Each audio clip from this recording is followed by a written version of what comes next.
Olá, eu sou a professora Marisa Dionísio e nós estamos aqui no canal Biomarrila, Conhecimentos de Biologia para você, para nós falarmos hoje de fluxo de matéria e energia nos ecossistemas. Antes disso, vamos refletir sobre esse pensamento de Paulo Freire. Enquanto eu luto, sou movido pela esperança. Se eu lutar com esperança, eu posso esperar. E vamos esperar pelo melhor nesses tempos de coronavírus. Bem, nós vamos falar do fluxo de matéria e de energia nos ecossistemas. Lembrando que matéria é tudo aquilo que existe na natureza, que é formado por átomos, ocupa um lugar no espaço e tem massa, enquanto a energia pode ser definida como tudo aquilo que modifica a matéria. E nós vamos trabalhar então com esse fluxo de matéria e de energia nos ecossistemas através das teias das redes alimentares. Então, só para nós nos lembrarmos, né? Já foi visto em vídeos passados, quando nós temos as relações alimentares dentro de um ecossistema, nós vamos ter os níveis tróficos, que são as posições que os organismos ocupam no ecossistema. Então, aqui nós estamos mostrando, olha, as gramíneas, né, que são organismos fotossintetizantes, produtores de seu próprio alimento. São os produtores, o primeiro nível trófico, os primeiros elementos de uma cadeia alimentar. Aquele organismo que se alimenta do produtor, nós chamamos de consumidor. E o consumidor primário, como é o caso aqui do gafanhoto, é aquele organismo que se alimenta diretamente do produtor. Depois nós vamos ter o organismo que se alimenta do consumidor primário, ainda um consumidor, porém um consumidor secundário. E finalmente o organismo que se alimenta do secundário, ocupando aí, né, o quarto nível trófico, na fila da cadeia alimentar, ele é o quarto elemento, que é o consumidor terciário, representado aqui pela nossa corujinha. Bom, a matéria incorporada aqui pelos produtores, ela vai sendo direcionada de um consumidor, ela vai sendo transferida do produtor para os diversos consumidores. E no final, todos eles sofrem a ação dos decompositores, os resíduos de todos sofrem a ação de decompositores de maneira que a matéria volta para o meio ambiente. Já a energia, ela vai ser absorvida pelos produtores e ela vai sendo liberada para o meio à medida em que ocorre a transferência nas cadeias alimentares, né? Essa energia liberada para o meio é dissipada e nunca mais retorna aos seres vivos. Mas vamos trabalhar com isso com um pouquinho mais de detalhes. Então, quando nós nos referimos à matéria, nós chamamos o caminho da matéria nos ecossistemas de ciclo da matéria, né? Por quê? Porque na natureza a matéria descreve um percurso cíclico. Como assim? Vamos imaginar aqui, olha, a matéria inorgânica presente no meio ambiente. Água, minerais, gases, né? Presentes aqui no meio abiótico. Essa matéria vai ser absorvida e fixada e incorporada pelos organismos produtores. Então, os produtores vão pegar a matéria inorgânica simples e transformá-la em matéria orgânica. Essa matéria orgânica vai fazer parte das células do produtor, né? Ela vai ficar presente nas folhas, nos frutos, nas sementes, nos caules, nas raízes, né? Nas flores. E essa matéria orgânica, então, incorporada pelo produtor, ela vai ser transferida para os organismos consumidores que continuarão usando essa matéria orgânica agora para compor o seu próprio organismo. Então, quando nós nos alimentamos dos produtores, nós, consumidores, nós pegamos a matéria orgânica presente no produtor e usamos essa matéria orgânica para construir a nossa própria matéria orgânica. Pegamos aminoácidos dos produtores e transformamos nas nossas próprias proteínas. Pegamos glicose, açúcares, né, dos produtores e transformamos nos nossos próprios açúcares. Né? Pegamos lipídios e usamos para produzir os nossos próprios lipídios e assim por diante. Né? E aí? Aí todos nós, produtores e consumidores, deixamos restos, deixamos resíduos. Esses resíduos vão sofrer a ação dos micro-organismos, fungos e bactérias. O que acontece com essa matéria orgânica presente nos organismos e que virou resíduo? Ela vai sofrer um processo chamado decomposição. E por meio da decomposição, carboidratos, lipídios, proteínas, vitaminas e ácidos nucleicos vão ser convertidos em matéria inorgânica simples, água, minerais e gases, ficando novamente disponível para os produtores. Então, qual que é a lição que a gente tira aí deste caminho, deste fluxo de matéria nos ecossistemas? Gente, a matéria, ela pode ser reaproveitada. Por quê? Porque ora essa matéria faz parte dos seres vivos, né, na forma orgânica principalmente, ora ela vai fazer parte do meio ambiente, na forma inorgânica. Né? E a ação dos decompositores aqui é importantíssima. Por quê? Porque ela devolve para o meio ambiente a matéria para que ela possa novamente ser assimilada, permitindo assim que os recursos não se esgotem. Né? Os átomos que formam matéria existem agora e sempre existiram na Terra. O que acontece com os átomos, com os elementos químicos, é que eles vão mudando de lugar. Né? O hidrogênio que hoje está presente aqui na água do meio ambiente, quando a planta faz fotossíntese, ele vai fazer parte da molécula de glicose, né? A molécula de glicose C6H12O6. Os 12 hidrogênios da glicose são provenientes da água, matéria inorgânica. O gás carbônico presente na atmosfera, né? Uma vez absorvido pela planta e utilizado na fotossíntese, ele vai ser utilizado para formar os átomos de carbono e de oxigênio que fazem parte da glicose, de novo, C6H12O6. Os 6 carbonos e os 6 oxigênios presentes na glicose, matéria orgânica, vieram do gás carbônico. Né? E esse fluxo de matéria continua ininterruptamente. Né? Por isso nós dizemos que a matéria caminha nos ecossistemas de forma cíclica, ora na forma inorgânica, fazendo parte do meio, ora na forma orgânica, presente nos seres vivos.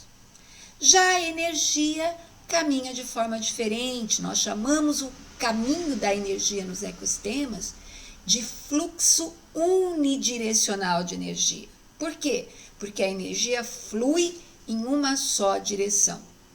Ela entra nos seres vivos por meio dos produtores e ela vai sendo transferida de um nível trófico para outro, mas à medida em que ela vai sendo transferida, parte da energia vai sendo liberada para o meio e nunca mais retorna aos seres vivos.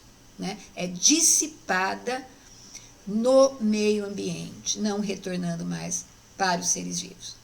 E nós vamos lembrar algum detalhe básico aqui da energia. De onde vem a energia presente nos ecossistemas? Gente, energia proveniente do Sol entra nos organismos produtores por meio de um processo chamado fotossíntese. Então, nós vamos observar nesse esquema o caminho da energia no ecossistema, esse fluxo unidirecional, que pode ser facilmente observada entre as partes de uma cadeia alimentar. Vamos pensar aqui, iniciando o nosso fluxo de energia, que é aproximadamente 1 milhão de joules. Joule é a unidade que nós usamos para medir a energia. 1 milhão de joules da luz solar são representados contribuindo na fotossíntese. Né? Então, vejam, 1 milhão de joules de energia entraram nos ecossistemas. O que acontece aqui com essa quantidade, né?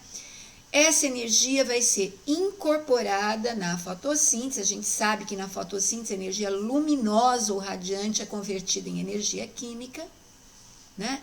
De maneira que parte desta energia já vai sendo liberada para o meio ambiente, né? Porque nem toda a energia absorvida vai ser utilizada. Vejam que nos produtores, aquelas 10, de 1 milhão, 10 mil foram incorporadas e 990 mil foram devolvidas para o meio ambiente sob a forma de calor. E o que ficou disponível para os consumidores primários? Gente, o que ficou disponível foi 10% daqueles 10 mil, né? Foi 1000 joules, 10% da energia que ficou incorporada nos vegetais ficaram disponíveis, porque parte disso os vegetais gastaram, né? Usando essa energia para sua própria sobrevivência no seu metabolismo.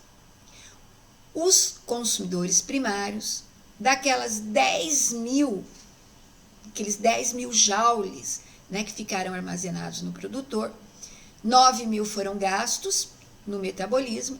Dos 1000 que ficaram disponíveis para eles, eles vão consumir cerca de 90% na realização do seu metabolismo, né? E essa energia utilizada é liberada para o meio na forma de calor, ela vai ser dissipada e ela nunca mais retorna aos seres vivos. O que vai sobrar nos consumidores primários, que fica disponível para os consumidores secundários, daquelas 1000 que eles absorveram, aqueles 1000 joules, são apenas 100 joules. 900 se transformaram em calor, foram liberados para o meio e não retornam mais. Então, os consumidores secundários absorvem 100 joules de energia armazenada na matéria. E aí, desses 100 joules, 90% os consumidores secundários vão utilizar no seu próprio metabolismo, na capacidade da sua célula de realizar trabalho. Para a célula realizar trabalho, ela precisa de energia. A energia utilizada, cerca de 90 joules, né, daqueles 100 que ele absorveu, vão ser liberados para o meio na forma de calor e nunca mais retornam aos seres vivos. De maneira que o que sobra, o que fica disponível para os consumidores terciários, daqueles 100 joules que os consumidores secundários absorveram na energia armazenada na matéria, sobraram apenas 10 joules. E esses 10 joules absorvidos pelos consumidores terciários, 9 joules vão ser utilizados para realizar trabalho celular. E a energia utilizada se transforma em calor, é liberada para o meio e nunca mais retorna aos seres vivos, de maneira que o que sobra daquilo que foi absorvido lá no início é apenas 1 joule. Então, qual é a conclusão que nós tiramos deste caminho da energia no ecossistema? Enquanto a matéria é totalmente reaproveitada, né, por ação dos decompositores, podendo ser novamente utilizada pelos produtores, a energia absorvida pelos produtores ela vai diminuindo à medida em que ela é transferida de um nível trófico para o outro, né, e essa energia vai sendo usada no trabalho celular, depois ela vai ser transformada em calor, vai sendo liberada para o meio, dissipada para o meio e não retorna mais para os seres vivos. Então, a energia diminui de um nível trófico para o outro. Quanto mais distante dos produtores estiver um organismo, menor vai ser o seu nível de energia. Em termos práticos, o que isso significa para nós? Significa o seguinte: se eu atuo como consumidor primário, eu consigo obter muito mais energia dos produtores do que se eu atuar como consumidor secundário e muito mais ainda do que se eu atuar como consumidor terciário. né? Então, nós temos que pensar que a energia diminui, ela flui dos produtores em direção aos consumidores de níveis tróficos maiores e vai diminuindo à medida em que ela é transferida de um nível trófico para o outro. A energia que foi utilizada se transforma em calor e não retorna mais aos seres vivos. Daí o nome, fluxo unidirecional. A energia flui em uma só direção, né? Então, o que nós vamos ter? Quando nós falamos de energia, é importantíssimo que nós guardemos isso. A energia sempre diminui ao ser transferida de um nível trófico para o outro, e vou repetir, quanto mais distante um organismo estiver do início da cadeia alimentar, menor vai ser o seu nível energético. Nesta cadeia alimentar, produtor, consumidor primário, aqui representado pelo inseto, consumidor secundário, representado pelo sapo, consumidor terciário, representado pela coruja, vocês vão percebendo que vai havendo uma perda de energia na transferência de um organismo para o outro na cadeia alimentar, de maneira que eu posso dizer que o produtor na cadeia alimentar é o organismo com maior nível de energia, né? O nível de energia do inseto é menor que do produtor. O nível de energia do consumidor secundário, que o sapo, é menor que do inseto e, portanto, muito menor que do produtor. E, finalmente, aqui o topo da cadeia alimentar, né? A coruja, o nível energético dela é menor que do sapo, que é menor que do inseto, que é menor que do produtor. O que significa isso, gente? São necessários muitos sapos para fornecer a energia necessária para essa coruja conseguir sobreviver. E são necessários muitos insetos para que o sapo consiga a energia necessária para o seu metabolismo. E é necessário muitos produtores para que esse inseto consiga a energia necessária para o seu metabolismo, tá? Porque se você pensar na necessidade energética de todo mundo, é basicamente a mesma. Então, é preciso que a coruja coma muitos sapos para conseguir sua energia. É preciso que o sapo coma muitos insetos para conseguir a energia necessária. E é preciso que um inseto consuma muitos produtores para que ele consiga a energia necessária para que as suas células realizem seu metabolismo, realizem trabalho celular e permaneçam vivas. Bem,